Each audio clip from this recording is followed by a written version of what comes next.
All right, we are back with another episode of What in the Word? In the Word? Yes, sir. I am one of your hosts, Minister Lasay, representing Unhidden Light Ministries, and you are? I'm Minister Gary. If you see me in the street, just call me Gary. It's the same thing. But this is the second show. I'm glad for everybody who checked out the first one, the pilot episode, and got back with us. We do appreciate your feedback. We appreciate everything that you guys been saying, and hopefully we can continue to keep bringing you the gospel in its simplest form, so that not even a child will err. So yes, what we gonna talk about today?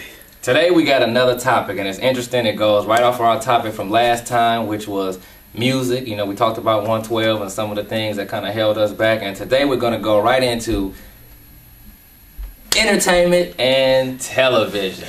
Okay. See, if you watched the first show, then you know that was my big thing. So yes. I guess since we hit 112 and his music issue, we got to deal with, something that's close to my heart. Yes. I think this is going to be close to a lot of people's hearts. So we just going to jump right into it.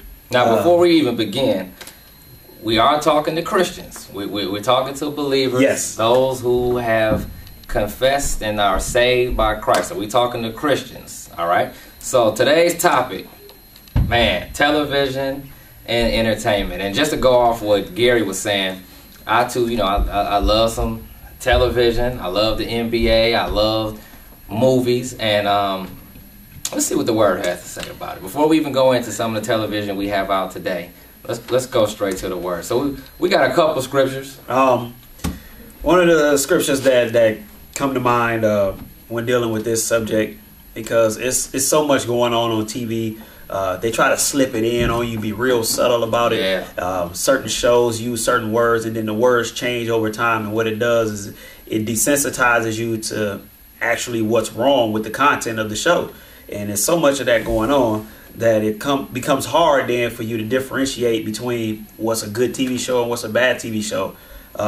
Or what's good for you to watch or feed your spirit, and what's not so good for you to feed your spirit. So Psalms 119, if you got your Bibles out there. See, that proves we on point, because I'm in Psalms too, so go ahead and hit them with it. Oh, okay. Well, I'm going to go to verse 37. There we go. So I'm at 119, verse 37. It says, right. Turn away my eyes from looking at worthless things and revive me in your way. I know we put a lot of value on this stuff that we watch, and it's because it makes us feel good. Yes. It's easy to sit at the house after a hard day of work. You want to sit down at the house. You want to veg out. You just want to grab the remote control, and you just want to watch what you want to watch till you get tired, till you get sleepy. Warm your food up in the microwave, and do whatever you got to do to make the day wind down for you. But sitting in front of the TV for 2 or 3 hours, I don't think that's going to be beneficial for nobody. And especially if you feed yourself with some of the content of that's questionable for 2 or 3 hours, you're going to run into some problems later on. Now, let's just think of some of the stuff that's questionable. Now, again, we're going to step on a couple toes here. And again, we get our toes stepped on too all the time with this stuff. Now, all the time. Yes. So for myself, I was a person who loved comedy. That was a big thing with me. I loved comedy. My favorite was Martin. That was my favorite. Martin was my dude. And what started to happen when I got saved, I would still watch a lot of the movies that I was watching, and it really didn't convict me. And what would happen, like we talked about in the last episode, the more you start to get in prayer, the more you start to get into your word, God starts to just convict you of more and more stuff, because he's trying to take you to another level. It's not about being holier than other people or being better, but God is trying to prepare you for something else. So a lot of times he's trying to take you to another level. Right. And he can't take us there when we're constantly holding on to things from the past. So what would happen was, I was saved, I was a believer, my wife was a believer, but we would watch some questionable, I do this, when I do that, that means questionable, those are my questionable fingers. We would watch some questionable television when the kids were not in the room or they were asleep. And again, it's not about what shows it was or calling out different shows, because I know some of y'all don't want me to touch your scandal. You did it. You don't want to touch that scandal. You did it. So I'll just use some of the shows for me. I wasn't going to name any shows. I threw it out there. I know ladies sitting on the Facebook button like, right now. Oh my God. So please direct all your hate comments to Lasay Simpson's page. And I haven't even seen Scandal. I'm just talking right now, so I've never even seen the show. But just to go off of that, what would happen was I would watch Martin a lot of times, and there would be, he'd slip a little cuss word in there every now and then, but the show was funny. And it was hilarious. Hilarious. So we call that entertainment. So I had to ask myself the question, and God kind of asked me this too in my spirit. If, as Christians, many times if we saw someone maybe on the street that we haven't seen in a long time, and they're not saved, and we come up to them, and they're excited to see us, and they just start cussing when they're talking to us, we kind of like, oh man, you really want to tell them like, brother, I don't even talk like that no more. Tone it down. Yeah, tone it down, man. My Christian ears can't take all that. That's kind of how we are when we're Christians. We get virgin ears. Yeah, we get virgin ears. Like, ooh, did he just cuss? You know what I mean? So we really want to stay away from that when we out there. And you get in your car afterwards, baby, can you're telling your wife, can you believe he just cussed like that? But on the same side as Christians, we'll go spend our hard-earned $52 or $62.50, and we'll go pay to go see Kevin Hart or one of these comedians. He gonna get us in some trouble. I'm just being serious. I used to do it too. You go to comedy shows, we'll spend $60 to go watch somebody cuss, and we'll call it entertainment. But if somebody came in your house and cuss like that in front of your kids, it's a Christian household. It's a Christian household. Don't talk like that. We don't talk like that in this house. Pull them clothes up. Yeah. But on TV, we allow it. They taking them off. Yes, and it's the same thing with our television shows, our viewing. I had to get to the point of conviction, and I'm sure Gary did as well. Yes. If I have to close my door or keep it cracked to watch a show, and my kids can't come in the room because I'm watching something, I don't need to be watching it. You know? And some shows, the show itself is not even necessarily bad. They got a good plot, but, they throwing those words in there. I'll give you another example, a show, Criminal Minds. Good show. Catching criminals, man. What can be wrong with that? Right. You're catching a criminal. But yeah, what started to happen, there would be cuss words all the time, and I would sit there and kind of act like I didn't hear it, and God would be like, "Oh, you just gonna let that one ride, right?" And I would go, "Man, I can't believe they just cuss like that, man." Turn it up. Yeah, turn it up. But I'm still watching the show. You know what I mean? So it has to get to a point where we tell ourselves we're listening to that voice of God when He's telling us, man, I need you to put that down. I'm trying to get you higher. You can't walk.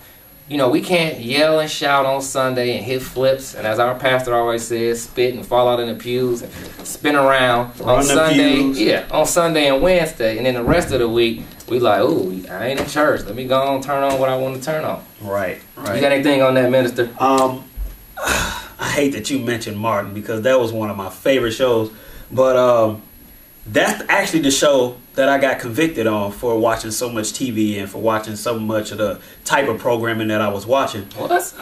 Yeah. Okay. I'm watching one of the episodes, and anybody who's seen Martin knows he has a character, Shanae. Now this might go into a future show topic. Yes. But you got to stick with me on this one. And Shanae doing whatever Shanae do, and I'm on the couch crying, laughing. And so my son come in. And he said, that's not a girl, that's Martin.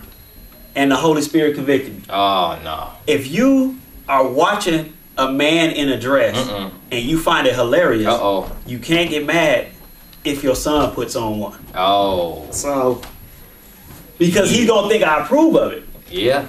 Future show topic, if you just caught that. But I actually got convicted on it, and I stopped watching Martin. I stopped watching so much TV, and the more I stopped watching, the more I realized what was involved in half these shows that they put on, man. I mean, it's set up to degrade you, to make you think that you're being entertained, but what you're doing is you're being spoon-fed a lot of ways to think, man. A lot of mentalities that you don't even really realize that you're picking up on. So true. Yeah. At a former church, I used to work with the youth that I was at. And I used to tell myself this lie all the time, that I want to know what's out there so I know how to relate to the young people. Right. All you got to do is regular. If you know what's going on in here, right, then anything else that's contradictory is obviously wrong. Yes. So it don't matter what the new catchphrases are. Yes. It don't matter what the new movie titles are. And I'm going to be honest with the movies. I'm a comic book artist. So I do go see the Spider-Mans, or I go see the Hulks, or whatever new, superhero movie they got coming out. But what I do is I read the reviews first. I don't just read one review. I read a lot of different reviews. I read the Christian commentary or what they take is on it. And then I make the decision whether it's okay for me to go see it. And then when I go see it, if it's still something that's too questionable, I don't introduce it to my children. Yes. Now I'm going to ask you this, because you're a married man, right? I see the ring. Right? I'm married too. Now, I'm going to just talk about my house. I know right now, if the doorbell rang and I went to go get the door of my house and I opened up. Right. And a lady was butt naked. Yeah, I said butt naked. I said a lady was butt naked at the door, nothing Not on. just naked. Not naked. She had to be butt naked. Butt naked at the door. And she said, hey, how you doing? And I said, I'm all right, how you doing? And she said, I'm cool. Can I come on your house and lay down? Can I sit on your couch? I know for sure when I ask my wife, she gonna say no. You know what I mean? And I'm not gonna let her come sit on the couch either. But it ain't happening. What we will do is turn the channel, watching that movie, somebody's butt naked right in your house on the television, and we watch it like it's no problem. You know what I mean? Man, that's too extreme, man. It ain't the same thing. It ain't like the person there with you. It's a movie, man. It's just a show. That's it. And as Christians, turn my eyes from looking at worthless things. We have to get to the point as Christians that our lives are completely different than what the world looks like. Again, we're not crazy, hiding in houses, scared to go out anywhere because we don't want to get contaminated with the world. I love the world. He loves the world. We love to talk to everybody, speak to everybody, but at the same time, I'm not going to do every single thing that everybody else is doing. I'm a Christian. I live a different life. We are children of God. We can't keep doing every single thing that everybody else does. I'm going to take it a step further. God will convict us of so much stuff that other people seem to think is very little. I love the NBA. Right. I love basketball. And I used to watch Inside the NBA all the time with Charles Barkley and everybody. And I even started to get convicted with that because, Barkley will slide a little cuss word in every now and then. And a lot of times I have my daughters sitting right with me when I'm watching stuff. So it's like, if I got to keep turning the channel because I'm scared of what you might say with my kids right there, I don't need to be watching the show. And again, this is not for us to make a list of shows that you shouldn't be watching. That's for you to decide. You know yourself. Yes. You know what you can take and what you can't. And the options now are really slim for the believer. It is. Because as an adult, you want something that's going to be not only entertaining for you, but that's going to challenge your thinking a little bit when you're watching it. You like you said, a nice plot, a good story. But it's so much of the other stuff that they mix in it to prove that it's a real world situation that it ends up doing more damage than good. So you end up only being able to go see the cartoon movies that come out with your children. Or you end up not watching TV or going to the movies at all. And that can't be good because you can't be a hermit Christian. You can't be a social leper. You can't be so far away from the people that you unable to relate to them about certain things. The Bible even says that Jesus is not such a high priest that he wasn't touched with our infirmities. He know exactly what we dealing with, but he stayed away from it. He remained sinless. And so we got to try to model that as best as possible. And the best way to do that is make some clear-cut lines for yourself. And again, one thing you'll find, just in ending, the more time I find myself spending in the Word, spending in prayer, having fellowship with my brother and my other brothers, I don't even miss the television. I don't even miss the music, the things of the past that I used to hold on to so dear. I don't even miss them. So it's not like I don't even wish I could do those things. I don't miss it at all because I've given myself over to studying the Word, spending more time with my family. And again, it's a process. We understand that it is a process. So we're not expecting every single person, you go throwing TVs out the top window tonight, throwing them on the ground. It's a process. As we told you in the last show, we've struggled with these things. We're not trying to be holier than anyone. We've struggled with those things, even now. You got to watch yourself. I flip the channel, you see Boys in the Hood or or Baby Boy on. Oh. You see Snoop, he was getting ready to kick the tent down, the fort. You know what I mean? I had to hurry up and turn from there, like, you know, Tyrese on the bike. It's coming. I got to turn. You know, so, and you got to catch yourself. And the more you're in the Word and in prayer, God will catch those things for you. And it's up to us after that to do what He calls us to do. So just an ending. I'm so glad my brother was on Psalms, because I'm there too. I'm in Psalms 101, and it goes exactly with what he said. 101:3 says, I will set no wicked thing before mine eyes. I hate the work of them that turn aside. It shall not cleave to me. That's all I got. I think it's self-explanatory. If my brother doesn't have anything else, gonna close us out, man. You have watched another episode of what? In the What? We will see you later. God bless.